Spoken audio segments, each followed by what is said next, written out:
Master minds commerce చదవాలనుకునే 10th inter విద్యార్థుల తొలి ఎంపిక.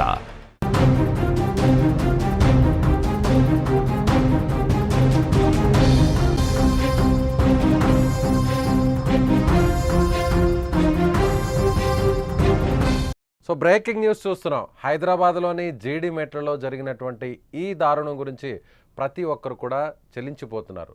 కుమార్తె తల్లిని చంపడం, అందులోనూ మైనర్ అయినటువంటి ఆ అమ్మాయి ప్రేమించినటువంటి ఆ అబ్బాయితో కలిసి, అతని స్నేహితుడితో కలిసి ముగ్గురు కలిసి తల్లిని చాలా దారుణంగా చంపడం అనేది ఇప్పుడు అందరూ కూడా మాట్లాడుకుంటున్నటువంటి విషయంగా ఇది మారిపోయింది. సో ఇప్పుడు దీని గురించి మాట్లాడదాం. అసలు నిజంగా వాళ్ళ మానసిక స్థితి ఎలా ఉంటుంది, ఆ వయసులో 10th క్లాస్ చదివేటువంటి ఆ అమ్మాయి మానసిక స్థితి, అలాగే అమ్మాయితో కలిసి చంపినటువంటి ఇద్దరు మైనర్ల మానసిక స్థితి ఎలా ఉంటుంది? దీని గురించి డిస్కస్ చేద్దాం. మనతో పాటున్నారు డాక్టర్ పూజిత గారు, ప్రముఖ సైకాలజిస్ట్. మేడం నమస్తే. ఈ ముగ్గురు చంపిన విధానాన్ని ఒకసారి చూస్తే ముగ్గురు కూడా మైనర్లు. ఒకరు తలకు ముసుగు వేస్తే మరొకరు సుత్తి తీసుకొని తలను మోదడం, మరొకరు కత్తితో పేక కోసి చంపడం. నిజంగా ఆ ముగ్గురు మానసిక స్థితి ఎలా ఉంటుంది ఆ టైంలో? ఇక్కడ బేస్ మనం చూసుకున్నట్లయితే ఈ అమ్మాయి సో కాల్డ్ వయసు ఎంతో నాకు తెలీదు. సో యంగ్, అంత చిన్న స్వంత ఫ్యామిలీ ఓన్ మదర్ ని చంపిందంటే అది చాలా కిరాతకం. అసలు వింటుంటేనే మనకి అసలు వెన్నులోంచి వెనుకొచ్చే ఒక విషయం. అసలు అసలు it's not a normal crime. అసలు వెన్నులోంచి ఎవరికైనా వణుకొస్తుంది ఇప్పుడు. సో దీన్ని యాక్చువల్లీ పారిసైడ్ అంటాము. ఎస్పెషలీ ఇలా మదర్ ని చంపేయడం అనేది ఇట్ ఈస్ కాల్డ్ మ్యాట్రిసైడ్. సో స్వంత తల్లిని చంపేయడం. దీని వెనకాల చాలా బ్రాడ్ రీజన్స్ ఉండొచ్చండి.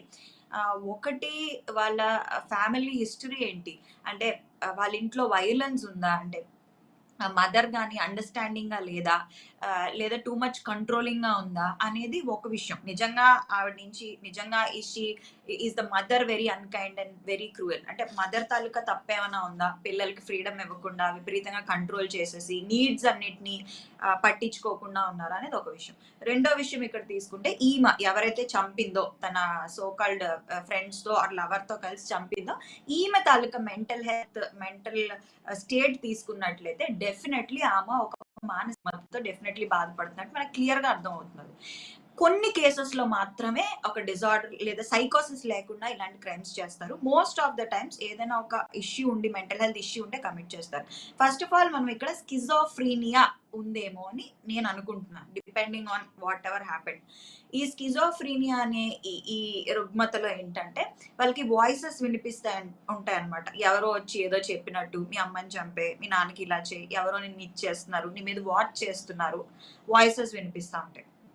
రెండో విషయం ఏంటంటే, ఫ్యామిలీ హిస్టరీలో ఎక్కడైనా వైలెన్స్ ఉన్నా, వాళ్ళ ఇంట్లో సమ్ కైండ్ ఆఫ్ ఇది. అండ్ ఇంకొకటి మనం తీసుకున్నట్లయితే సైకోసిస్ ఏమైనా ఉందా అంటే, హాల్యూసినేషన్స్ కానీ డెల్యూజన్స్ కానీ ఈమెకి ఏమైనా ఉన్నాయా అంటే, ఎవరో వచ్చి చంపేస్తున్నట్టు, ఎవరో వచ్చి చెప్పి అరే నీ అమ్మని నరికే, లేదంటే నీకు ప్రాబ్లము, నీ లైఫ్ బాగోదు అని డెల్యూజన్స్, హాల్యూసినేషన్స్ ఉన్నాయా, సైకోసిస్ ఉందా. మూడో విషయం ఏంటంటే, ఈమెకి కానీ ఇంట్లో ఆల్రెడీ ఏమైనా అబ్యూజ్ ఉందా, పాస్ట్ లో పేరెంటల్ అబ్యూజ్ ఏమైనా ఉందా, లేదా చిన్నప్పుడు పెరుగుతున్నప్పుడు sexual abuse are sexual assault కానీ ఏమైనా ఉందా. ఈ 3 ఫ్యాక్టర్స్ అనేవి మనం క్లియర్ కట్ గా కన్సిడర్ చేయాలండి. అలాగే ఇప్పుడు ఈ ముగ్గురు కూడా చూస్తే 10th క్లాస్ చదువుతుంది ఈ అమ్మాయి. ప్రియుడితో కలిసి బయటకు వెళ్ళింది. 3 రోజుల తర్వాత ఇంటికి వచ్చింది. అప్పుడు తల్లి మందలించింది. ఇక తల్లి అడ్డుగా ఉంది. ఎలా అయినా సరే తల్లిని అడ్డు తొలగించుకోవాలి, అప్పుడే ప్రియుడితో సంతోషంగా ఉండగలను అనేటువంటి ఉద్దేశంతోనే చంపుండొచ్చు అనుకోవచ్చా? ఇప్పుడు ఏదైనా మనకి అడ్డు ఉంది అనుకోండి, ఏదైనా ఆబ్స్టికల్ ఉంది, లేదా పెళ్లికి ఎవరో ఒప్పుకోవట్లేదు, అప్పుడు మనం బేసిక్ గా ఒక నార్మల్ పర్సన్ ఏం చేస్తారు, కన్విన్స్ చేయడానికి ప్రయత్నిస్తారు, లేదంటే గొడవ పెట్టుకుంటారు, అలుగుతారు, ఇంట్లోంచి వెళ్ళిపోతారు. ఇది మాక్సిమం. కానీ ఆమె చంపేసిందంటేనే అక్కడ మనం అర్థం చేసుకోవాల్సిన విషయం, మోడస్ రీజన్ ఏంటి, మోటివ్ ఏంటి అనేది కాకుండా, ఆమె ఎందుకు, what factors led to that state అంటే, నేను ఎక్కడున్నా మా అమ్మ నాకు ఒక ఆబ్స్టికల్ గా ఉంటుంది అని ఈమె స్ట్రాంగ్ గా బిలీవ్ చేసింది. రెండోది ఏంటంటే, పారానాయిడ్ ఐడియేషన్ అంటామండి. సో ఈ పారానాయిడ్ ఐడియేషన్, నార్మల్ గా పారానాయిడ్ అంటే ఏంటి, అనుమానం.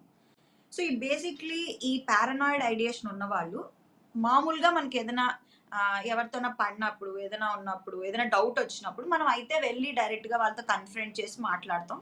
లేదా ఏం చేయాలో అది మిగతా వాళ్ళతో డిస్కస్ చేసి మనం నార్మల్సీకి వచ్చాక డెసిషన్ అనేది తీసుకుంటాం. సో, ఈ పర్టిక్యులర్ ఇది ఉన్నవాళ్ళు, ఐడియేషన్ ఉన్నవాళ్ళు, వాళ్ళు ఏంటి, ఎలాగా అని ఆలోచించకుండా వాళ్ళకి కొన్ని అనుమానాలు ఉంటాయండి. అంటే మా అమ్మ నా లైఫ్‌ని చెడగొట్టేస్తది. మా అమ్మ నన్ను ప్రశాంతంగా ఉండనివ్వదు. మా అమ్మ నాకు డెఫినైట్‌లీ ఎవరినో నాకు నచ్చని వాడినిచ్చి న నా నేను ఏడిస్తే చూడాలనుకుంటుంది. నన్ను హర్ట్ చేయాలనుకుంటుంది మా అమ్మ అని ఒక స్ట్రాంగ్ పారనాయిడ్ ఐడియేషన్, ఒక స్ట్రాంగ్ బిలీఫ్ ఉంటది. దానివల్ల కూడా వాళ్ళు ఇలాంటి క్రైమ్స్ అయితే కమిట్ చేయొచ్చు. మీకు ఆవేశంలో చేసినటువంటి సంఘటన అయితే కాదు. ఇంపల్స్ కంట్రోల్ ఫ్యాక్టర్ అంటే అది కూడా అనుకోవచ్చు. కానీ ఈ సిట్యుయేషన్‌లో మనం డిస్కస్ చేసుకున్నట్లు ఈ మిగతావన్నీ చూసిన తర్వాత కాకపోయి ఉండొచ్చు అని కూడా మనం అనొచ్చు. ఇంకా మనకి డీటెయిల్స్ తెలిసాయి అనుకోండి. వాట్ హాస్ హ్యాపెండ్, వాళ్ళ ఫ్యామిలీ హిస్టరీ ఏంటి, వాళ్ళ అమ్మగారు అసల నేచర్ ఆఫ్ హర్ పేరెంట్ అనేది మనకి నైబర్స్ నుంచి గాని, చుట్టుపక్కల ఉంటారు కదా! వాళ్ళ నుంచి డేటా ఆవిడ ఎలాంటిది, మదర్ ఎలాంటిది, ఫ్యామిలీ ఎలాంటిది అని తీసుకుంటే మనం ఇంకా కరెక్ట్ సైకలాజికల్ అనాలిసిస్ అనేది ఇవ్వగలం. సో, ఇంపల్స్ కంట్రోల్ అనేది కూడా ఎమోషన్స్‌ని కంట్రోల్ చేసుకోకపోవడం, కోపాన్ని, కసిని కంట్రోల్ చేసుకోకపోవడం అనేది కూడా డెఫినెట్‌లీ కరెక్ట్. తల్లి అనేది ఎవరికైనా కానీ, అది పేదవాళ్ళైనా, డబ్బున్నవాడైనా, వాడు చేసుకునేటువంటి పని ఎవరైనా, చిన్నపిల్లలైనా, పెద్దవాళ్ళు ఎవరైనా సరే తల్లిని ఒక దైవంగా, కనిపించే దైవంగా భావిస్తారు. అలాంటి ఆలోచనతో ఉండేటువంటి ఆ అమ్మాయికి ఒక్కసారిగా తల్లిని చంపాలి అనేటువంటి ఆలోచన వచ్చిందంటే ఖచ్చితంగా మానసిక రుగ్మత, మానసిక జబ్బు, అలాగే ప్రియుడిని దూరం చేస్తుందేమో, ప్రియుడిని ఇంక పొందలేనేమో, అడ్డుగా ఉందేమో అనేటువంటి ఒక ఆలోచననే దేవతలా భావించే తల్లినే చంపాలనుకునే నిర్ణయానికి తీసుకొచ్చింది అనుకోవచ్చా? 100% అండి. 100%. అందుకే ఇప్పుడు ఎంఫసైజ్ చేసేది ఇప్పుడు మనకి స్కూల్స్‌లోని, కాలేజెస్‌లోని మీరు చూసారంటే ఐ చెకప్స్ చేపిస్తారు. కొంతమంది స్కూల్స్‌లో చిన్న చిన్న ఎల్‌కేజీ, యూకేజీ పిల్లలకి కూడా, ఫస్ట్ స్టాండర్డ్ పిల్లలకి కూడా డెంటల్ క్యాంప్స్‌కి తీసుకెళ్తారు. కొన్ని మెడికల్ క్యాంప్స్‌కి తీసుకెళ్తారు. స్క్రీనింగ్ టెస్ట్‌లు చేపిస్తా ఉంటారు. సో, ఇప్పుడు మేము పదే పదే చెప్తున్నాం. మళ్ళీ ఇప్పుడు నేను taking this as a platform నేను మళ్ళీ అందరికి చెప్తున్నాను. మీ సైకలాజికల్ స్టేట్ ఎలా ఉంది? సైకలాజికల్ అసెస్మెంట్స్ చేయించుకోండి. 360 డిగ్రీ సైకలాజికల్ అసెస్మెంట్స్ చేయించుకోండి. చేయించండి మీ పిల్లలకి. దానిలో బలవంతం లేదు. Simple paper, pen test. అది ఒక పేరెంట్ వాళ్ళ కోసం ఫిల్ చేయొచ్చు. లేదా వాళ్ళ ఎస్ పూజిత గారు, అది ఎలాగో ప్రాథమికంగా ఇప్పుడు ఈ వీడియోని చూస్తున్నటువంటి తల్లిదండ్రులు ఎవరైనా సరే పిల్లల మానసిక స్థితి కరెక్ట్గా ఉందా లేదా అని ఒకసారి చెక్ చేసుకోవడం కోసం ప్రాథమికంగా ఎలాంటి పరీక్షలు చేయాలంటారు? అంటే ఇంట్లోనే తల్లిదండ్రులే వాళ్ళకి తెలియకుండా పిల్లల్ని ఎలాంటి మానసిక స్థితి ఉంది కనుక్కోవాలంటే ఏం చేయాలంటారు? ఇప్పుడు ఓవర్‌లీ సోషల్లీ విత్‌డ్రా అయిపోవడం, ఎవరితోని మాట్లాడకపోవడం, అస్సలు వాళ్ళ బేసిక్ నేచర్ అండి. ఇక్కడ nature of a child is very important. ఇప్పుడు ఒక రూల్ నేను ఇప్పుడు చెప్పేస్తాను. ఒక కండిషన్ నేను చెప్పేస్తాను. అది అందరి పిల్లలకి వర్తించదండి. ఇక్కడ మనం అది కొంచెం అర్థం చేసుకోగలగాలి. ఎందుకంటే every kid is different. Every child is different. Every teenager is different. వాళ్ళ పరిస్థితులు బట్టి, వాళ్ళ కల్చరల్ బ్యాక్‌గ్రౌండ్ బట్టి, ఆహ్, వాళ్ళ ప్లేస్, ఇప్పుడు హైదరాబాద్ నుంచి వచ్చిన అడాలసెంట్ ఆర్ టీనేజర్ ఒకలా ఉంటారు. ఇప్పుడు మీరు ఢిల్లీ నుంచి తీసుకున్న టీనేజర్ ఒకలా ఉంటారు. వాళ్ళ కల్చరల్ వాల్యూస్ వేరు. వాళ్ళ లైఫ్ స్టైల్ ఫ్యాక్టర్స్ వేరు. సో, ఇవన్నీ తీసుకుంటే మనకి one solution or one test అనేది అక్కడ చాలదు. ఒక ప్రొఫెషనల్ ఆస్పెక్ట్‌లో. కాకపోతే ఎలాగా దాన్ని నోటీస్ చేయొచ్చంటే డీవియేషన్ ఉందా లేదా అనేది. ఆహ్, ఎనీథింగ్ ఓవర్‌గా రూమ్‌లోనే ఉండిపోవడము విపరీతంగా. అది చాలా మంది చేస్తున్నారు ఇప్పుడు. బట్ అస్సలు బయటికి రాకుండా, అస్సలు ఎవరితో మాట్లాడకుండా ఉండడము. రెండోది సడెన్‌గా ఏడవడము. ఎక్కువగా పడుకోవడము, లేదంటే తక్కువగా పడుకోవడము, ఓవర్‌గా తినడము, లేదా అండర్ ఈటింగ్, తక్కువగా తినడము. సో, ఇవి mood swings, high mood swings.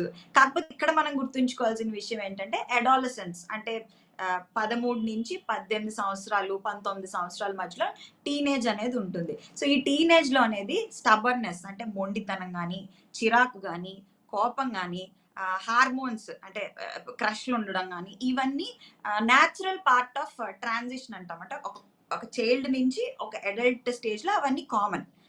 So ఆ కామన్ ఇవి కూడా ఉంటాయని గుర్తుంచుకుని అవి ఏమైనా అతిగా ఉన్నాయా లేదా అనేది దగ్గరున్న పేరెంట్స్కి అయితే అర్థమవుతుంది. ఇంకోటి ఫ్రెండ్స్ ఇన్ఫ్లుయెన్స్, ఎలాంటి ఫ్రెండ్స్ ఉన్నారు, వీళ్ళు ఏమైనా 18 ఇయర్స్ రాకుండా డ్రింకింగ్ కానీ స్మోకింగ్ కానీ డ్రగ్ అడిక్షన్ కానీ ఇలాంటివి ఏమైనా ఉన్నాయా. ఫ్రెండ్ సర్కిల్ అనేది చాలా ఇంపార్టెంట్.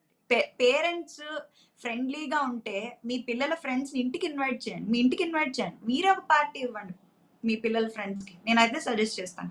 సో ఎంత క్లోజ్గా ఉంటే వాళ్ళ ఫ్రెండ్స్ గురించి అంత తెలిస్తే మీ పిల్లల గురించి మీకు అంత తెలుస్తుంది. రైట్ మేడం, థ్యాంక్ యూ పూజిత గారు.